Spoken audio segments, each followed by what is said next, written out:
بسم اللہ الرحمن الرحیم۔ مختارات کا پہلا باب ہے مقدمہ، سبق نمبر 6 میں خوش آمدید۔ آج کے سبق کے اندر ہم عربی ادب اور کتب حدیث کے بارے میں پڑھیں گے۔ عبارت دیکھ لیں۔ وَنَأْخُذُ كُتُبَ الْحَدِيثِ وَالسِّيرَةِ كَمِثَالٍ لِهَذَا الْأَدَبِ الطَّبِيعِيِّ أَوَّلًا فَنَقُولُ إِنَّهَا اشْتَمَلَتْ عَلَى مُعْجِزَاتٍ بَيَانِيَّةٍ وَقِطَعٍ أَدَبِيَّةٍ سَاهِرَةٍ تَخْلُو مِنْهَا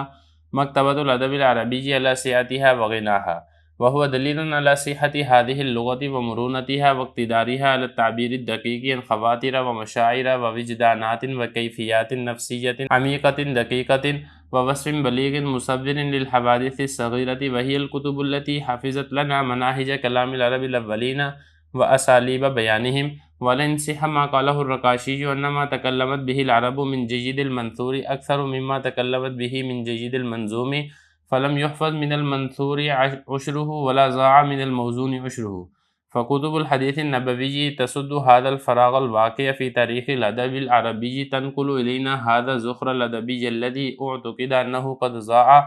وتمتاز أنها قد اتصل سندها وصحت روايتها، فهي أوثق مصدر للغة العربية البليغة التي كانت سائدة في عهدها الذهبي الأول وللأدب العربي الذي كان منتشرا في جزيرة العرب۔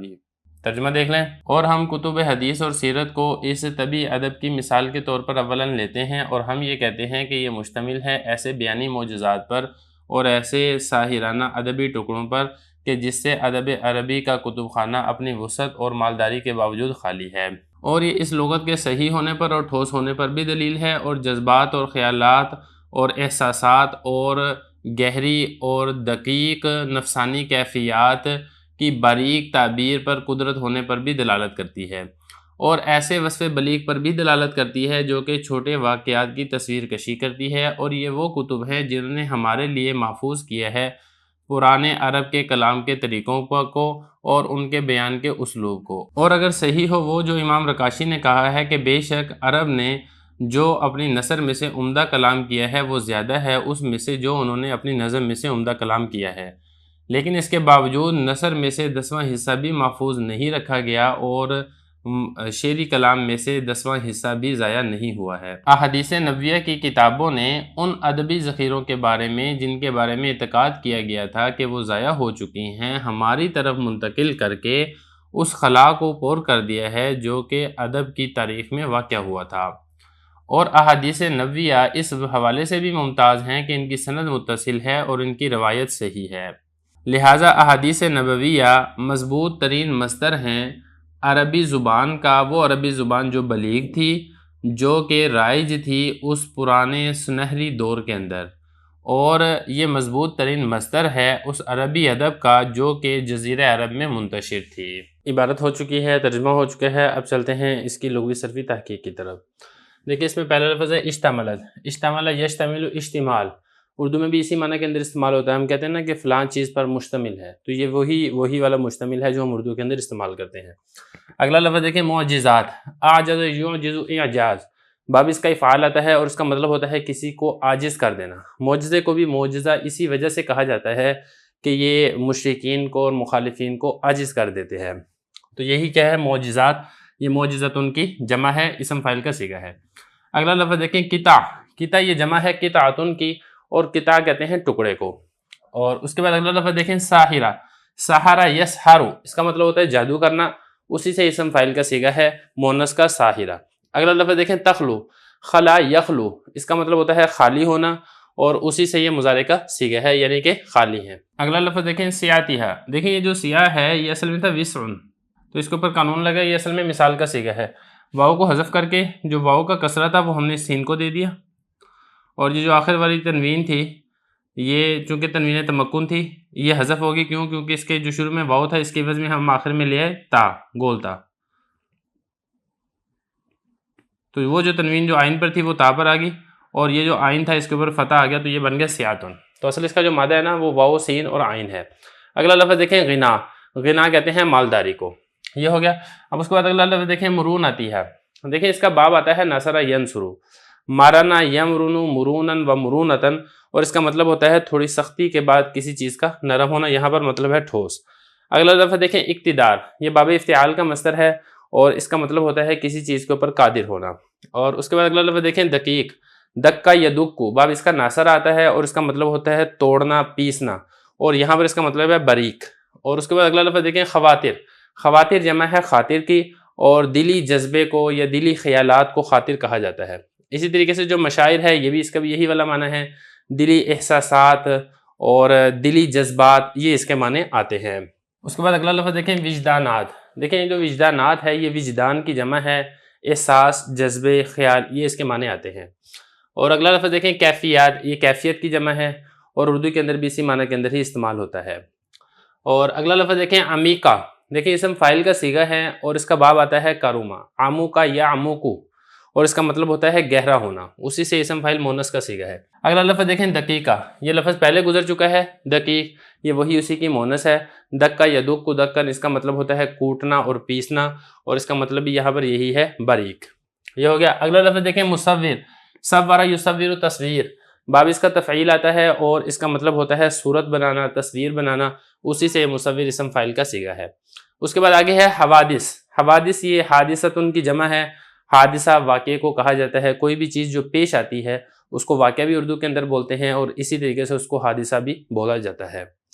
اور اس کے بعد اگلا لفظ دیکھیں مناہج، دیکھیں جو مناہج ہے یہ منہج کی جمع ہے، طریقے کو طرز عمل کو کہا جاتا ہے۔ اس کے بعد اگلا لفظ دیکھیں اسالیب، دیکھیں یہ اسلوب کی جمع ہے اور اس کا معنی ہوتا ہے طرز طور طریقہ۔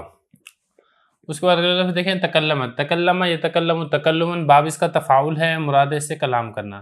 جید عمدہ کو کہتے ہیں۔ اور اس کے بعد آگے ہے منثور، نثر ینثر نثرا، اس کا مطلب ہوتا ہے بکھیرنا، اسی سے اسم مفعول کا صیغہ ہے، مراد یہ کہ نثری کلام، یعنی وہ کلام جو کہ شعر پر مشتمل نہ ہو، شعر کے علاوہ جو کلام ہوتا ہے۔ اس کے بعد آگے دیکھیں منظوم، نظم ینظم، باب اس کا ضرب یضرب آتا ہے، اسی سے اسم مفعول کا صیغہ ہے اور اس کا مطلب ہوتا ہے لڑی میں پرونا، ترتیب دینا، یہ اس کے معنی آتے ہیں۔ اور مراد یہاں سے کیا ہے؟ وہ کلام جو کہ اشعار پر مشتمل ہو۔ آگے دیکھیں ضاع، ضاع یضیع، اس کا مطلب ہوتا ہے ضائع ہونا، باب اس کا آتا ہے ضرب یضرب۔ آگے دیکھیں تسد، سد یسد، باب اس کا ناصرہ ہے اور اسی طریقے سے باب ضربہ سے بھی استعمال ہوتا ہے اور اس کا مطلب ہوتا ہے بند کرنا کسی چیز کو۔ اگلا لفظ دیکھیں فراغ، فراغ یفرغ، ناصرہ بھی استعمال ہوتا ہے اور فراغ یفرغ فتح میں بھی آتا ہے، اسی سے یہ آتا ہے فراغ، اور اس کا مطلب ہوتا ہے خالی ہونا، فارغ ہونا، اردو میں بھی اسی معنی کے اندر استعمال ہوتا ہے۔ آگے دیکھیں تنقل، نقل ینقل، اس کا مطلب ہوتا ہے منتقل ہونا اور یہ باب اس کا آتا ہے نصر ینصر۔ ذخر اس کی جمع آتی ہے اذخار، ہر وہ چیز جس کو ذخیرہ بنا کر رکھا جائے۔ آگے دیکھیں تمتاز، امتاز یمتاز امتیاز، باب اس کا افتعال آتا ہے اور اسی سے قرآن مجید کے اندر بھی استعمال ہوتا ہے، وامتاز اليوم ایھا المجرمون، مطلب یہ ہے جدا ہو جاؤ، الگ ہو جاؤ اور منفرد ہو جاؤ، یہ اس کے معنی آتے ہیں۔ آگے دیکھیں اوثق، واثق یثق، باب اس کا حسیب یحسب آتا ہے اور اس کا مطلب ہوتا ہے قابل بھروسہ ہونا، اسی سے اسم تفضیل کا صیغہ ہے۔ اس کے بعد اگلا لفظ دیکھیں مصدر، صدر یصدر صدور، باب اس کا آتا ہے نصر ینصر، صادر ہونا، اسی سے یہ ظرف کا صیغہ ہے مصدر، مطلب یہ ہے کہ صادر ہونے کی جگہ۔ اگلا لفظ دیکھیں سائدہ، یہ مونس ہے سائد کی اور سائد کہا جاتا ہے سردار کو، سادہ یسود سیادتاً، سرداری کرنا یا اسی طریقے سے بڑا بننا، یہ اس کے معنی آتے ہیں۔ عہد زمانے کو کہتے ہیں، ذہب کہتے ہیں سونے کو، ذہبی کا مطلب یہ ہے کہ جو سونے کی طرف منسوب ہو، مطلب یہ کہ سنہری زمانہ، قابل رشک زمانہ، یہ مراد ہے یہاں پر۔ انتشر ینتشر، انتشار بکھرنا، پھیلنا، باب اس کا آتا ہے انفعال۔ تو یہ بہرحال کچھ الفاظ تھے جن کی لغوی صرفی تحقیق تھی۔ اب چلتے ہیں اس کتاب کی عبارت کے حل کی طرف۔ دیکھیں گزشتہ سبق کے اندر ہم نے یہ والی بات پڑھی تھی کہ جو فطری اور طبعی ادب ہے وہ اس بناوٹی ادب سے بہت زیادہ بہتر ہے، لیکن یہ کہ لوگوں کی اس طرف توجہ نہیں تھی۔ اسی کی مثال دے کے کہہ رہے ہیں کہ دیکھیں ہم سب سے پہلے کتب حدیث اور کتب سیرت کو اس فطری اور جو طبعی اور اصل ادب ہے اس کی مثال کے طور پر لیتے ہیں، اور ہم یہ کہتے ہیں کہ جو کتب حدیث ہیں اسی طریقے سے سیرت کی کتابیں ہیں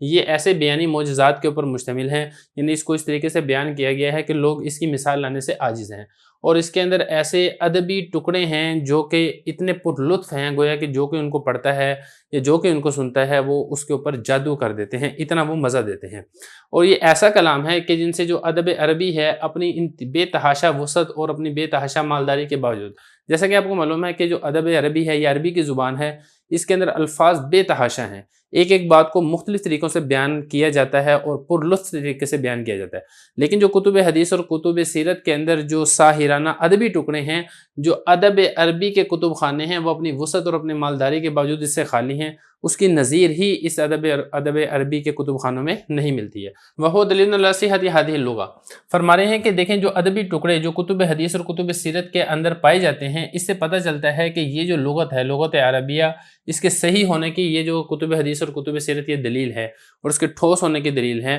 اور اس سے پتہ چلتا ہے کہ لغت عربیہ دقیق ترین تعبیر کے اوپر قادر ہے۔ دلی جذبات ہیں، احساسات ہیں، خیالات ہیں، اور نفس و شعور ہیں، جذبات ہیں،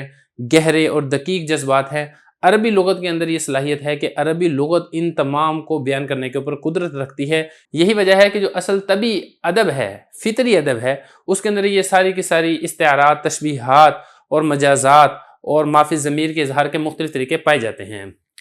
تو یہ بتا رہے ہیں کہ یہ جو ہے نا اقتداریہ، یعنی یہ لغت عربی یہ قادر ہے، دقیق ترین تعبیر پر قادر ہے، دلی جذبات پر، احساسات، خیالات، نفسانی کیفیات، گہری اور دقیق نفسانی کیفیات کے اظہار پر قادر ہے۔ اور اس سے یہ بھی پتہ چلتا ہے کہ جو لغت عربی ہے یہ ایسے بلیغ ترین وصف پر بھی دلالت کرتی ہے جو کہ چھوٹے چھوٹے واقعات کی بھی صحیح طریقے سے منظر کشی کرتا ہے، صحیح طریقے سے اس کی تصویر کشی کرتا ہے، ایسے طریقے سے بیان کرتا ہے کہ گویا کہ پڑھنے والا یہ سمجھتا ہے کہ واقعہ میرے سامنے آنکھوں کے سامنے پیش آ رہا ہے۔ تو وہ فرما رہے ہیں کہ یہی والی کتابیں، یعنی جو کتب حدیث ہیں، کتب سیرت ہیں، انہوں نے جو پرانے عرب کے جو کلام تھا اس کا جو صحیح منہج اور طریقہ تھا، جس طریقے سے وہ کلام کیا کرتے تھے، جس طریقے سے وہ استعارات لایا کرتے تھے، تشبیہات لایا کرتے تھے، مافی ضمیر کو مختلف طریقوں سے تعبیر کیا کرتے تھے، ان سب چیزوں کو اگر کسی چیز نے محفوظ کیا تو وہ کتب حدیث اور کتب سیرت ہیں، اور ان کے جو بیان کا اسلوب، طور، طرز اور طریقہ تھا اس کو اسی کتب حدیث اور سیرت نے محفوظ کیا ہے۔ اور جو امام رکاشی رحمۃ اللہ علیہ نے فرمایا وہ بھی بہت اچھی بات ہے، وہ فرماتے ہیں کہ عرب نے جو منصور یعنی جو نثر کلام ہے وہ اتنا شاندار ہے، اتنا شاندار ہے کہ جو ان کا شعری کلام ہے اس سے کہیں زیادہ بہتر اور افضل ہے۔ دیکھیں جو پرانے عرب کے جو شعراء گزرے ہیں ان کے جو اشعار ہیں وہ بہت زیادہ مشہور ہیں کہ اس کے اندر بہت زیادہ بلاغت اور بہت زیادہ فصاحت اور مافی ضمیر کو مختلف طریقوں سے اظہار اور بہت زیادہ ادبی پیرائی کے اندر بات کو بیان کرنا یہ پایا جاتا ہے، تو لہذا جو ان کا جو شعری کلام ہے وہ بہت زیادہ محفوظ ہے۔ اما امام رکاشی رحمۃ اللہ علیہ فرماتے ہیں کہ جو عرب کا جو نثری کلام ہے، یعنی جو شعر کے برعکس جو عام تحریری ہوتی ہے، جو مضمون ہوتا ہے، وہ اس سے بھی زیادہ شاندار ہے، لیکن افسوس یہ ہے کہ وہ اکثر کیا ہو گیا، وہ ضائع ہو گیا۔ یہ بتا رہے ہیں کہ جو عرب نے کلام کیے ہیں نثری کلام عمدہ کلام میں سے، وہ زیادہ ہے جو انہوں نے کلام کیا ہے شعری عمدہ کلام میں سے، لیکن مسئلہ یہ ہے کہ جو نثری کلام ہے اس کا 10واں حصہ بھی محفوظ نہیں رہا، زیادہ تر وہ کیا ہو گیا، ضائع ہو گیا ہے، اور جو ان کا شعری کلام ہے اس کا 10واں حصہ بھی ضائع نہیں ہوا ہے۔ مطلب یہ کہ جو ان کا اشعار تھے، ان کے دیوان تھے جو کہ اشعار پر مشتمل تھے، وہ تو محفوظ رہے ہیں، لیکن جو ان کا نثری کلام ہے، ان کے جو مضامین ہیں وہ اکثر ضائع ہو چکے ہیں۔ لیکن یہ کتب حدیث نبوی اور اسی طریقے سے جو سیرت کی کتابیں ہیں، اس نے جو خلا واقعہ ہو گیا تھا ان کے جو نثری کلام ضائع ہونے کی وجہ سے، اس خلا کو جو پر کیا ہے اس کتب حدیث اور کتب سیرت نے پر کیا ہے، کیونکہ جو پرانے عرب کا جو اسلوب، طرز اور طور اور طریقہ تھا، اور ایک بات کو مختلف طریقوں سے بیان کرنا، ادبی پیرائی میں بیان کرنا، اس کو جو ہم تک منتقل کرنے والی جو کتابیں ہیں وہ یہی کتابیں ہیں، کتب حدیث اور کتب سیرت۔ تو یہ بتا رہے ہیں کہ کتب حدیث نبوی انہوں نے اس خلا کو پر کر دیا ہے جو کہ تاریخ ادب کی کتابوں میں واقع ہوا ہے۔ تو اس نے کیا کیا، اس ادبی ذخیرے کو ہماری طرح منتقل کر کے وہ خلا جو تھا اس کو پر کر دیا، جس کے بارے میں لوگوں کا گمان یہ تھا کہ یہ جو ادبی ذخیرہ ہے یہ ضائع ہو چکا ہے۔ جو پرانے عرب کی جو تشبیہات تھیں، پرانے ادب کا جو ایک ایک بات کو مختلف طرز و طریقوں سے بیان کرنا تھا اور جادو بھرے ادبی ٹکڑوں کے ذریعے سے بیان کرنا تھا، یہ چیزیں ضائع ہو چکی ہیں، لیکن یہ ضائع نہیں ہوئی ہیں۔ جو کتب حدیث اور کتب سیرت ہیں انہوں نے جو پرانے عرب والا طریقہ تھا اس طریقے کے مطابق یہ ساری چیزیں لا کر اس خلا کو پر کر دیا ہے اور ہمارے طرف یہ منتقل کر دیا ہے۔ اور پھر اس کی ایک اور خصوصیت بھی ہے، وہ یہ ہے کہ جو حدیث ہے اس کی سند متصل ہوتی ہے، اس کی روایت صحیح ہوتی ہے، تو اس سے پتہ چلتا ہے کہ جو عربی بلیغ لغت ہے اس کا جو مصدر ہے، یعنی جہاں سے عربی بلیغ لغت ہمیں حاصل ہوتی ہے، وہ یہی کتب حدیث اور کتب سیرت ہیں، جو کہ اپنے پرانے سنہری دور کے اندر رائج تھی، اور یہ اس ادب عربی جو کہ مختلف جزیرہ عرب کے اندر پھیلی ہوئی تھی اس کو صحیح طریقے سے حاصل کرنے کے جو ہمارے پاس ذریعہ اور سبب ہے وہ یہی کتب حدیث اور کتب سیرت ہیں۔